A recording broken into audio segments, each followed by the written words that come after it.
The man buys a first-class ticket every day, but he never gets on the plane. He just waits anxiously in the hall watching TV. Until this day, the host on the sports channel suddenly fell asleep. The screen switched. All the players collapsed on the field. The man couldn't sit still anymore. He said nervously. After that, the man walked straight out, rushed to the boarding gate looking around. Just then, he seemed to notice something. He walked quickly to a security guard, knocked him down with one punch, took his weapon while he could, then ran into the crowd like a madman. The passengers thought he was a terrorist, and screamed in panic. But the man didn't hurt anyone. He just ran desperately toward the tarmac. At this time, the flight attendant noticed something was wrong outside. She hurried to close the cabin door, but it was too late. The man jammed the lock with his gun first. No matter how hard she tried, she couldn't stop him from breaking in. Seeing the man armed, the passengers began to panic. The captain also noticed something was wrong. The man ordered him to close the door immediately. The flight attendant wanted to stall, but when she saw the madness in his eyes, she decided to do as he said. Then the man rushed into the cockpit, pointed the gun at the captain demanding takeoff. It all happened so suddenly. The captain was scared to death. He could barely sit still, let alone fly. Helpless, the man tried to calm his fear and explained, "We have to leave before the sun rises, or everyone will die." The captain was confused. Just then the air marshal knocked on the door. The captain tried to grab the weapon, but failed. The gun went off, piercing his hand. The pain was excruciating. The man didn't care about his injury. He still demanded immediate takeoff, but the captain only had one hand now. He couldn't fly the plane alone, and the co-pilot was missing. Helpless again, the man cursed angrily, ran back to the cabin, and asked if anyone knew how to fly a plane. But everyone just stared at him like he was crazy. No one answered for a long time. The man felt hopeless, but fortune smiled on him. A woman named Kelly raised her hand, said she could fly a helicopter. The man quickly brought Kelly to the cockpit. Soon the plane started moving. The co-pilot and crew who had just finished boarding passengers were shocked. They'd heard of leaving passengers behind, but never pilots. The co-pilot tried to stop them, but the man's gun made that impossible. The captain had no choice but to call the tower for takeoff, but there was no response. Then he realized, the bullet must have damaged the radio. The man didn't care. Either take off or get shot. The captain called the flight attendant, told her to seat the passengers, and instructed Kelly to throttle up. As the plane lifted off the ground, the man ordered the captain to keep flying west, toward the sunset. Once they were stable, the captain asked what he meant by sunrise means death. Raymond quickly explained. He was a NATO army major, who accidentally overheard a secret meeting. They said the sun had mutated. Anything exposed to it would die. Even hiding indoors wouldn't help. He had doubts at first, but when every athlete on live TV suddenly collapsed, it confirmed everything. Now they had to race against the sun, stay in the dark, or they'd all die. But judging by their faces, they didn't believe him. Raymond didn't bother explaining further. He already controlled the plane anyway, but trouble kept coming. The captain's wound grew worse. If untreated, it could endanger everyone. The major had to let Kelly find a doctor. Kelly asked who was a doctor. A woman said she wasn't one, but she treated her pigs before. A bullet wound should be fine. During the treatment, the woman and the captain kept exchanging looks. The major noticed and warned them, no funny business. He knew where west was. The captain agreed, but had one condition: keep the sun mutation a secret, to avoid panic among passengers. The major agreed. The captain announced over the intercom. The destination was changed from Moscow to Iceland per the major's order. Passengers were confused, but the major kept his word and said nothing. However, one bearded man overheard their conversation. He asked what was going on with the sun. The major impatiently said he heard wrong. The passengers stayed quiet, fearing his gun. Then a mother stood up bravely, refused to change course, because her son had an important surgery in Moscow. The major wouldn't listen. The argument escalated, but was interrupted by the captain's scream. Everyone looked toward the cockpit. They had no thread to stitch the wound, so Daisy used fire to cauterize it. Painful but effective. The captain managed to smile, but it didn't last long. The chaos outside interrupted again. Kelly went to check.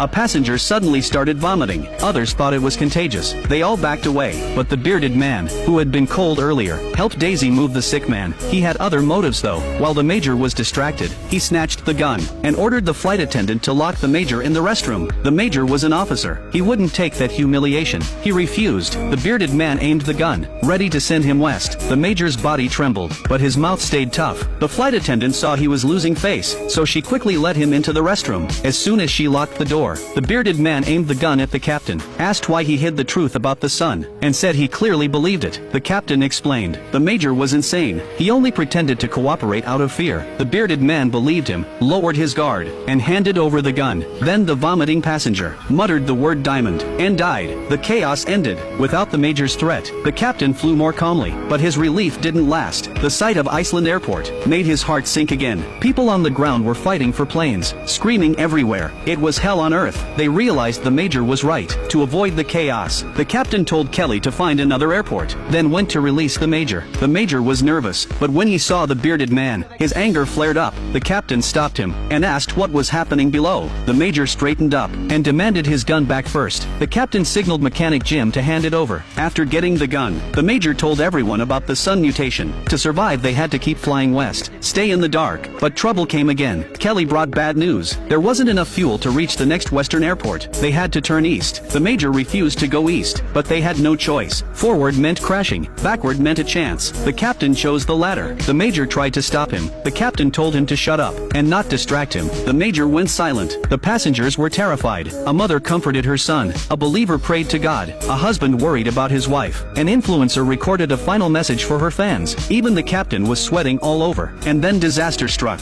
Just before landing, the left engine failed. The plane shook violently. They couldn't land like that. In the crisis, the captain made a bold decision. Told Kelly to shut off all engines and glide without power. Kelly thought she misheard. Only small planes could do that. A big jet meant suicide. But the captain had no choice. He told everyone to brace for impact. The plane descended toward the runway. Luckily, the landing gear touched down smoothly. Unluckily, the runway was too short. They couldn't stop in time. About to crash into a warehouse, Kelly slammed the brakes and pulled the handbrake. They stopped just 3 meters away. They both sighed in relief. No time to celebrate. The captain told passengers, "Wait until it's safe outside before getting off." But the passengers panicked. They ignored the attendants, deployed the $100,000 slide, and ran outside to call their families. No one answered. Just then, a car approached from afar. The captain tensed, afraid it was looters, but relaxed when he saw only 3 soldiers. They knew about the sun mutation too, and wanted to join the escape. But they were strangers. People hesitated. The soldiers showed IDs. They were pilots and a mechanic. They could help in flight, and they needed a co-pilot. So the captain agreed. There were 45 minutes until sunrise. The soldiers urged to head west immediately, but Pete refused. He wanted to go east to save his family. There wasn't enough time. Everyone disagreed. Another argument broke out. Luckily, the flight attendant stopped them. Jim spat in anger and left. No one stopped him. They resumed preparing for takeoff, gathered food, refueled, found a blowtorch for repairs, reorganized the cargo hold. The influencer secretly hid a bottle of wine, not for drinking. Work went smoothly, until another problem appeared. Mary refused to board. She didn't believe the sun could kill, and her child's lung condition couldn't handle flying. She wanted to take him to a hospital. Kelly tried to convince her, but got slapped. The attendant grabbed the child. Daisy injected a sedative, and they forced Mary onto the plane. The attendants sealed the door. The doomsday flight took off again, and luck followed. Pete restored the internet. Everyone went online for news, but that's when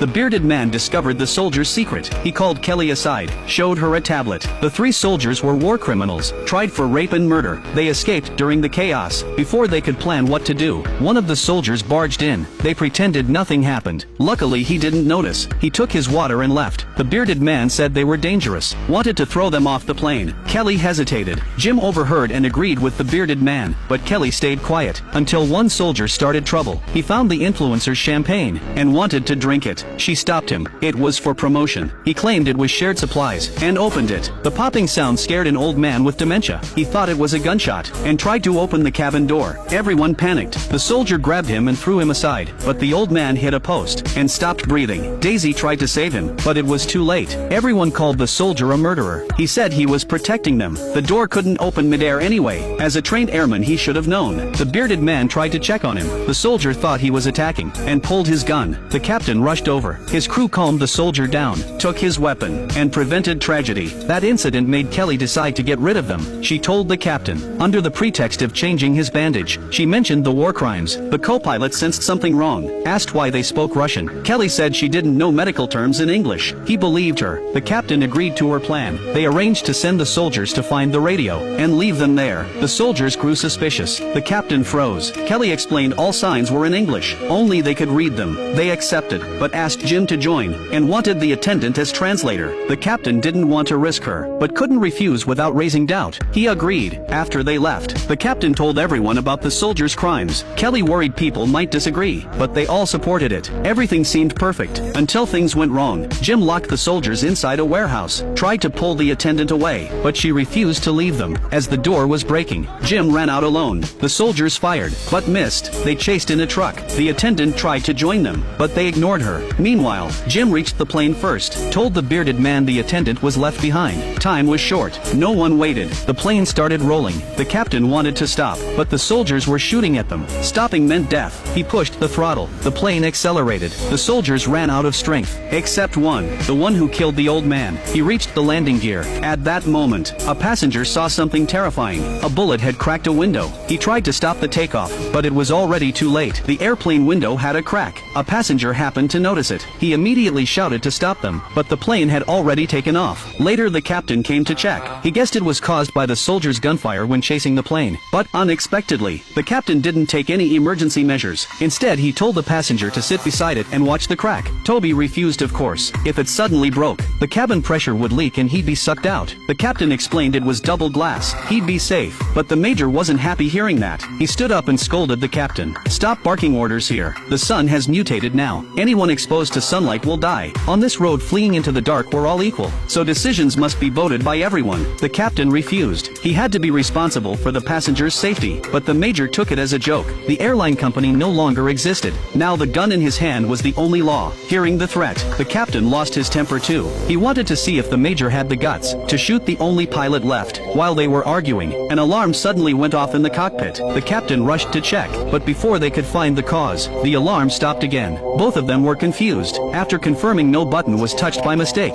the alarm went off again. The captain realized it wasn't just a glitch. Someone must be touching the connection line. Kelly said that was impossible. Who could climb into the plane midair? The captain couldn't figure it out either. Then both felt a chill, because the only one who could get in was the soldier who chased the plane earlier. If he was sabotaging the circuits, the whole plane would be doomed. The situation was critical. The captain pulled the plane up to 10,000 meters and opened the landing gear, hoping to freeze the soldier and drop him into the ocean. But before the soldier died, the passengers suffered first. The sudden climb increased cabin pressure beyond what the crack could handle. Daisy tried to find help, but the next second, the glass shattered. The plane lost balance and shook violently. Oxygen masks dropped down. Everyone grabbed them like a lifeline. The captain quickly retracted the landing gear and descended the plane, but the shaking didn't ease. The mechanic Jim held his breath and grabbed an iron plate. He sealed the broken window. Finally, the danger was temporarily averted, but trouble kept coming. A boy with lung disease lost his oxygen tube. Seeing her son struggling to breathe, his mother tried to guide him to control his breathing, but that couldn't last. The bearded man came up with an idea. He cut a tube from an oxygen mask, punched 2 small holes with a knife, wrapped both ends with tape, and connected it to the oxygen generator. The boy could finally breathe normally. His mother sighed in relief, and gave the bearded man a grateful look. But this incident gave the major a chance to attack. He accused the captain of misjudging the window's strength. The captain tried to defend himself, but facts were facts. He had to return to the cockpit frustrated. He thought the soldier was dead, but the alarm kept going off.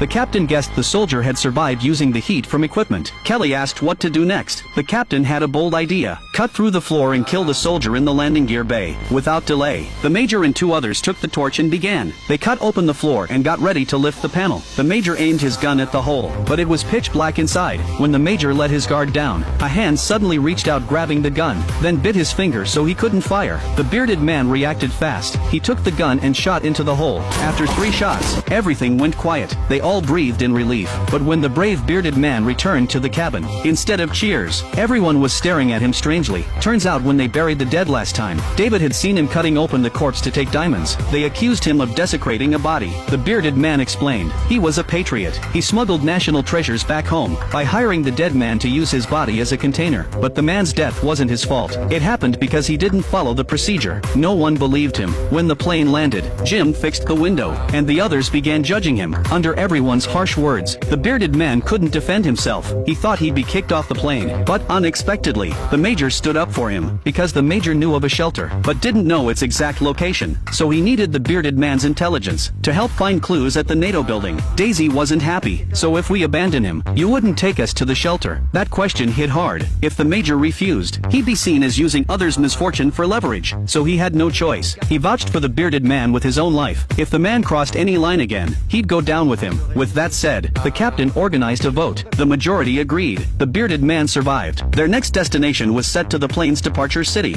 Everyone was happy knowing their there was a shelter, but the joy didn't last. The plane suddenly started descending fast, the violence shaking threw Kelly out of the rest area. She rushed to the cockpit. The captain said it was because they flew too high, but they were clearly falling. Then the captain gave a twisted smile, and started mumbling to himself. Kelly knew something was wrong. He hadn't slept since they started running. She told him to rest, but he snapped saying he was fine. That wasn't normal. Even in the temperature-controlled cockpit, he looked overheated. Kelly sensed something was off, but didn't pay much attention, until she found the captain fainted in the bathroom. Daisy checked and said, he passed out from an infected wound. He'd need surgery soon or he'd die, but it was the end of the world. No doctors were around. The bearded man urged Daisy to do the surgery, but she exploded. He's the captain. I'm a vet, how could I do that? The bearded man was embarrassed. The major changed the topic, said they'd figure it out after landing, but now the pilot was unconscious. Who would fly the plane? The bearded man confidently said Kelly could, but everyone looked doubtful. Even he wasn't sure.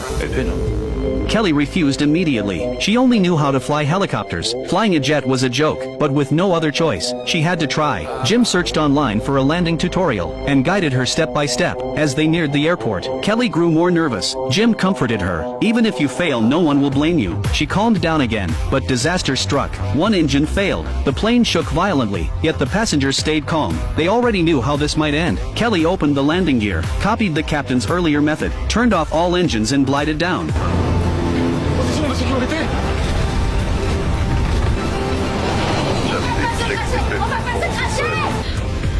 La voilà. Retard.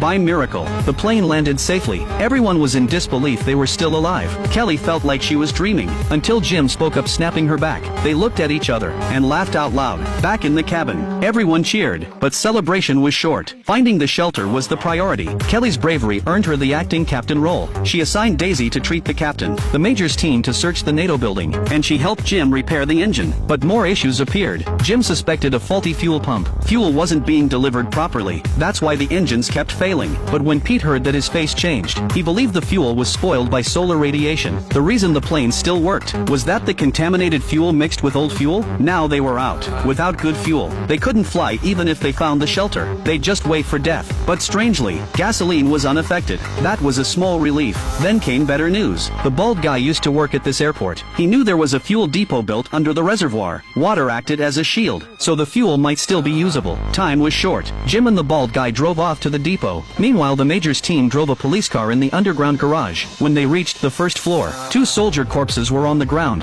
Apparently NATO hid the truth not only from civilians, but their own men too. The major saluted his fallen comrades, then headed to the top floor meeting hall. The table was covered with abandoned files. They must have left in a hurry, but they only had 2 hours before sunrise to search. It was like finding a needle in a haystack. Hopelessness hit everyone. Then Toby noticed there was a recording camera. They could replay it to see what happened in the last meeting. The major told Toby where the security room was, then kept searching files with the bearded man. But the major suddenly started acting up. He read aloud a letter. It contained insults toward the bearded man's country. The bearded man warned him to stop, but the major kept provoking him. He was a racist after all. The bearded man lost patience. He slapped the major and warned him again. That gave the major an excuse. He punched the bearded man, and said, "Now we're even." The bearded man snapped. They fought fiercely. Both were strong. After several exchanges, the major tried to grab his gun. The bearded man stopped him. They struggled. The major grabbed a mic and smashed it on his jaw. The bearded man fell and didn't move. The major thought he was faking, but after calling him several times, he realized he was dead. Panicking, he rushed to the security room. Toby had just found the coordinates. When he asked about the bearded man, the major said he'd left earlier. Toby didn't suspect anything, but when he played back the footage, he saw the bearded man lying on the floor. The major quickly turned off the computer, and pretended nothing happened. He told Toby to leave. Toby noticed the bruises on his face, and understood everything, but the major had a gun, so he played along.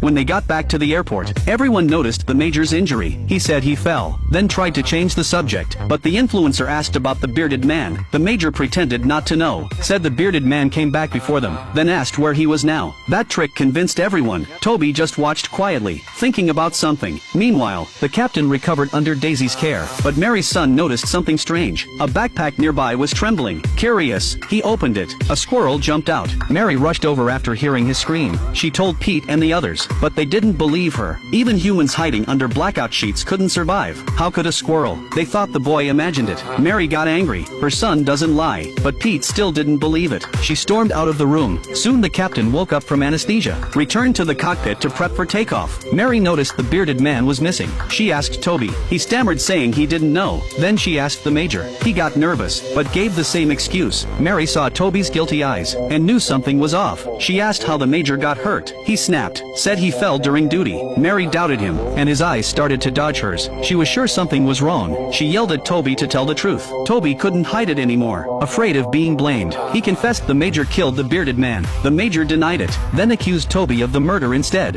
At that moment, the captain's takeoff announcement sounded. Toby took the chance to run. Mary, furious, was held back by Daisy. The sun would rise in half an hour. They had to take off. The bearded man's case had to wait. Toby sat praying for God's forgiveness. The major hoped the bearded man was really dead. Otherwise he'd be done for. The plane began moving. Then they saw a car approaching. Inside the cockpit they looked ahead, and saw the bearded man, covered in blood, step out of the car. A man became a NATO major at a young age. He was successful in his prime. Naturally, he had no shortage of luxury cars and beautiful women. Life couldn't be better for him. But now look at him, locked inside a cramped cargo hold. He hasn't had food or water for days. All he can do is struggle helplessly, because he betrayed his teammate during a mission, and everyone voted to lock him up. Normally, he should have been sent to a military court. But why is he being tortured instead? It's because the world has ended. The sun has undergone a terrifying mutation. Any living thing exposed to it will die. Even hiding indoors doesn't help. The only way to survive is to fly and outrun the sun. Luckily, they learned about an underwater shelter. But unfortunately, the bunker was 15 kilometers away from the airport, and the sun would rise within half an hour after landing. To prevent panic from not finding cars in time, Kelly told everyone to prepare to run on foot. But once she said that, the scene instantly fell into chaos. After all, running 15 kilometers in 30 minutes was insane. Kelly had no choice but to silence everyone, saying the plane's fuel was almost gone. Changing the destination now would mean death. If we want to survive, we have to take the risk. Everyone knew there was no turning back. They could only accept reality. But there was still one problem left. What to do with the major? Jim suggested leaving him on the plane to die. Toby agreed. But the final decision was up to the bearded man. Everyone thought he'd agree since he was the victim. But unexpectedly, he spoke up for the major, saying it was too cruel to do that. But the real reason was that the major once saved his life, so saving him now would make them even. Since the victim himself said so, no one else could object. So they decided to take the major with them. A few minutes later, the plane landed safely. Time was running out. Everyone split into two groups to look for vehicles. The major thought Toby had saved him, so he quickly apologized, but was told it was the bearded man who did. The major immediately felt guilty. Meanwhile, Kelly and the bearded man found two military jeeps, both with full tanks. Once everyone got in, Kelly and the bearded man discussed the route. Then the two teams set off. Kelly in front, bearded man behind. But halfway through, the captain noticed the rear car had disappeared, so he told Kelly to slow down and wait. But at a time like this, Kelly didn't dare to slow down. She refused the captain's request, saying the bearded man knew the way, then pressed the gas harder and drove right. Meanwhile, the bearded man realized he'd lost the convoy. He was about to speed up, but suddenly his nose started bleeding. His speech became incoherent, and under everyone's horrified gaze, foam started coming out of his mouth. The next second, the car lost control and crashed into the guardrail. He tried to regain control, but his hands no longer obeyed him. The car finally stopped after the crash. Smoke started coming out of the hood, but the bearded man's foot was still on the gas. Only when the engine died did the car stop completely. Everyone got out to check. A shaken Pete asked how he was. The bearded man suspected it was after effects from when the major hit him on the head, but that wasn't the worst part. Jim checked the car and found the engine was dead. They had to walk the remaining 7 kilometers. There were only 18 minutes left before sunrise. It was a crazy idea, but they had no choice. Meanwhile, Kelly's team had already reached the shelter, but as soon as their car drove in, the gates started closing. They quickly hit the brakes. The bald man rushed forward to stop it, but the moment he touched the gate, he got electrocuted and lost his hair. Fortunately, he didn't die. The captain found the control switch and opened the gate, but just when he thought it was fixed, the gate started closing again. Apparently, it had to be manually operated. The captain grew anxious. Kelly suggested wedging something in the gate, but they couldn't find any materials. Now there were only 16 minutes left before sunrise, and they still hadn't found the bunker's entrance. Everyone was panicking. Then the major said he would stay behind to hold it. Everyone went silent. No one expected. The same man who once did anything to survive would now step up. The captain worried he might use it as a chance to escape, but couldn't say that outright, so he told him not to take the risk. But the major insisted. He said he owed the bearded man his life, and wanted to repay that debt. The captain was moved. He looked at Kelly, and after she nodded, he agreed to let the major stay. Told Toby to unlock his cuffs. Kelly seemed to have another plan. She sent Toby away and said she'd do it herself. Once the others left, the major felt something was off. Sure enough, Kelly locked him to the controller instead, then tossed the key aside, and walked away. The major shouted in anger. Kelly turned and said once everyone's through, she'd pick up the key and unlock him. Realizing the truth, the major cursed at her. He risked his life yet still wasn't trusted. Meanwhile, the bearded man's group reached a fork in the road, but he'd lost his sense of direction. Under everyone's anxious questions, he chose the left path, only to find a dead end and a rusty gate. They realized they went the wrong way. Jim suggested turning the car around, but the steering wheel was missing. With no way back, they decided to climb the fence, but the high voltage sign scared them off. Then Pete had an idea. They took off their clothes to cover the spikes, and used tires as steps. Pete climbed up, grabbed the live wires, but nothing happened. He explained, as long as your feet are insulated from the ground, and you don't touch both wires at once, the current can't pass through you, so you won't get shocked. Guess science really can save lives. Everyone followed his lead and climbed over. Soon, they found Kelly waiting by the road. There were only 3 minutes left before sunrise. Kelly quickly led them into the shelter, not realizing one person was missing. By now the sky was already turning bright. Still waiting for the bearded man, the major tried to save himself. He tried everything, kicking the key, smashing the cuffs with rocks, even trying to rip the control base off. But nothing worked. As the sun's edge rose higher, he slowly stopped struggling. That sunrise, which should have meant hope, had become his nightmare. It was too late. The major faced the sun with tears in his eyes, opened his arms to meet his fate, trying to hide his cowardice one last time, but the ending didn't change. Meanwhile, Kelly's group ran into 3 soldiers. After explaining their situation, the officer asked where the major was. Kelly froze, then realized she'd left him behind. Not wanting to seem heartless, she lied and said he came earlier. The officer said he wasn't there. Everyone looked stunned. Kelly was embarrassed, didn't know what to say. Luckily the officer didn't press further. After all, in the apocalypse, people die all the time. He turned and led them to the base hall. There they found the captain and the others who'd arrived earlier. At last, all the survivors from the doomsday flight were saved, while the man who had saved them first, the major, was forever lost in the endless dawn.